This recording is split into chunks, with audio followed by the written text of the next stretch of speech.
de comer, vai dar uma sensação prazerosa só de lembrar daquela comida. Então, como se vocês sentissem assim.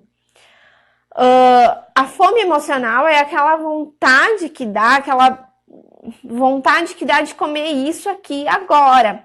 E a fome, quando ela passa por um processo mais afetivo, ela dá vontade de comer o arroz doce da Vanilde, que era merendeira da escola da minha 6ª série, mas não necessariamente eu vá sair daqui à cata procurando arroz doce para comer a qualquer custo, tá? Então, essa é a diferença. Quando a fome é emocional, ela gera mais ímpeto, né? Mais impulsividade diante da comida. E quando a fome, ela passa por um processo mais afetivo, ela acaba sendo mais tranquila. A gente sente o prazer simplesmente em lembrar. Então, essa questão de ceder, porque é uma fome afetiva, cuidado, porque eu vejo muito por aí como instinto de autossabotagem, tá? Então, não dá para usar essa desculpa para comer tudo que se quer a toda hora, porque lembra da Cuca, lembra da avó, porque o bolo de cenoura com cobertura de chocolate lembra da fulana, porque isso me lembra. Então, isso é autossabotagem, tá? Ponto final. Não me venha com essa história de ceder às vontades, de respeitar as vontades, que isso aí, olha, tem discernimento nisso, né? Tem limite em respeitar as vontades e tem limite na autossabotagem por respeitar as vontades, né? Então, uma coisa é uma coisa, outra coisa. E isso, a gente precisa de um profissional experiente, não é num livro e nem na internet que a gente vai conseguir discernir isso na gente, né? Então, se eu lembrar aqui da cuca e tiver uma cuca na minha frente e eu comer ela inteira sem dó e nem piedade, é muito mais fácil isso passar por um filtro de autossabotagem do que ser justificado por uma fome que é afetiva, né? Então, a gente precisa ter coerência nessas questões, tá? Então, ambientais, cognitivos, é isso. Então, os cognitivos, muitas vezes, é a nossa própria autossabotagem, né? Então, é o que realmente acaba nos fazendo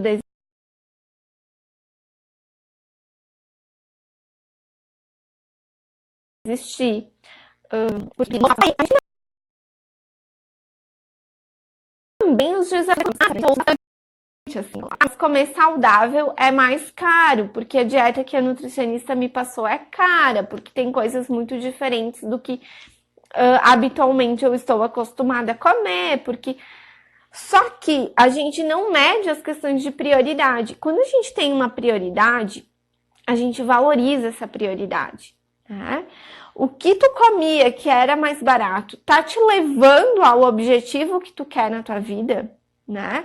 Tá te levando ao corpo que tu deseja, à saúde que tu busca? Não, né?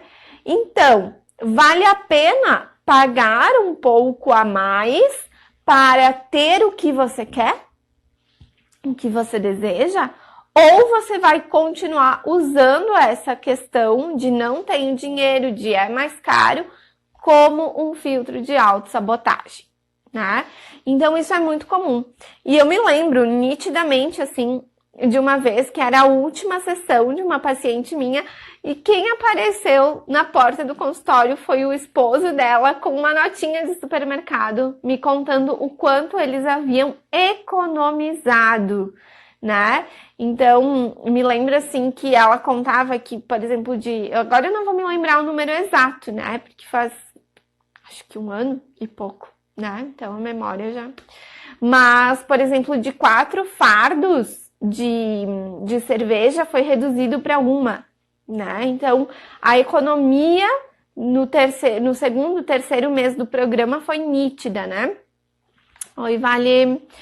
Muito bem. Então, nesse sentido, a gente precisa se antenar também para ver se a gente não está usando esses desafios e essas dificuldades como uma forma de autossabotagem e não de superação. Então, vocês viram que quem entrou agora, quem entrou depois, eu vou deixar a live salva, vocês podem voltar em outro momento. Eu fiz agora porque depois eu tenho agenda cheia, eu não vou conseguir mais fazer a live de noite. E sexta-feira tem live às 9 horas da manhã, bem cedinho. Então, marquem ali na agenda e venham para a live, tá?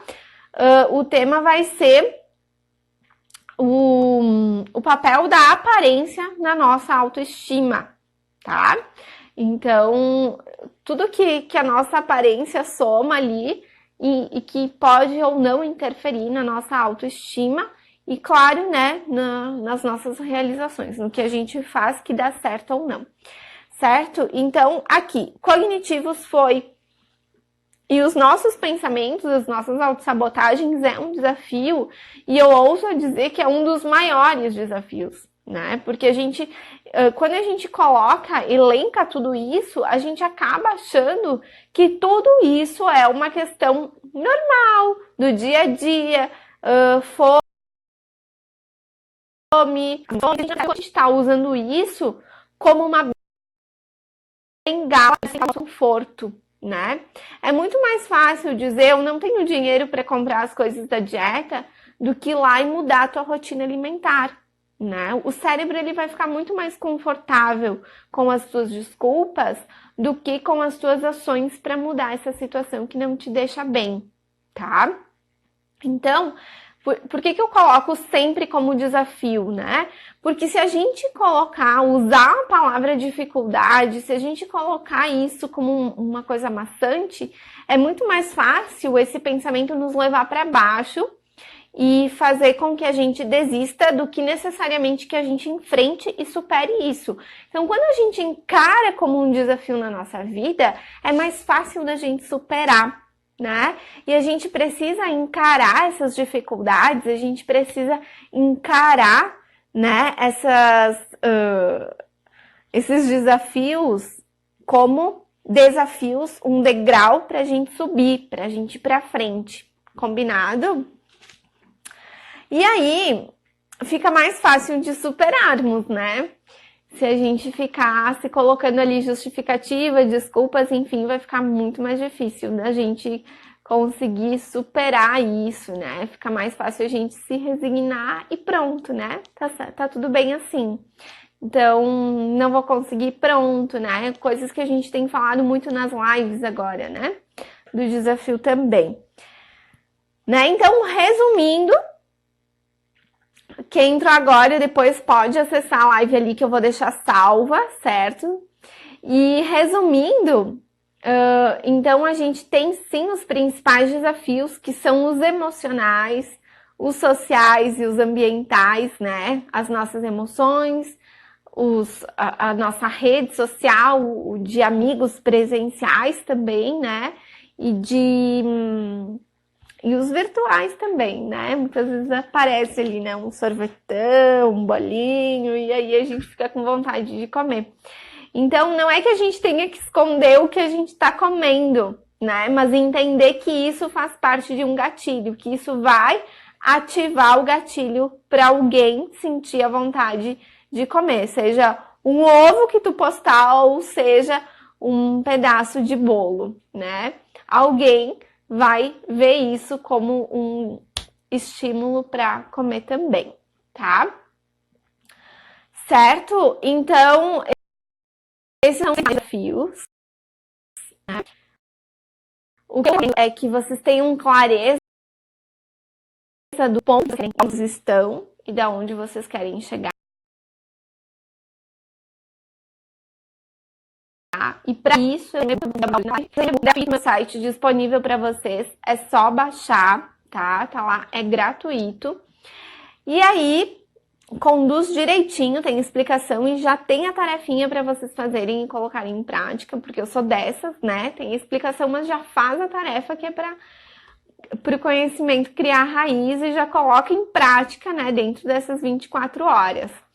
Então, a gente tem que ter essa clareza para a gente conseguir encarar essas dificuldades como desafios na nossa vida, né? E a gente consiga manter um processo de emagrecimento mais leve, mais sustentável, sem sofrimento, né? Não uma coisa maçante que a gente precisa abrir mão muitas vezes da nossa vida e das nossas relações para sustentar, tá? Então, encarem isso como um desafio e não como uma dificuldade. Encontrem as soluções, né? E encarando isso vai ser muito mais fácil superar do que se resignar nessa dificuldade e deixar assim como está, tá? A gente falou na live passada, né? Já saiu, mas eu vou postar o resumo depois dessa live. E logo depois dessa live eu já vou deixar o resumo da live anterior disponível ali no feed. Então vocês podem ir. Obrigada, Luísa. Perfeita. Perfeição só existe, né, na nossa imaginação, né? Então, mas obrigada. Que bom que tem essa imagem, né? Então, pessoal, é isso, tá? Do conteúdo que eu tinha para passar para vocês, é isso, né? De desafios, né? A gente tem que encarar como desafios e não como uma dificuldade. Desafios nos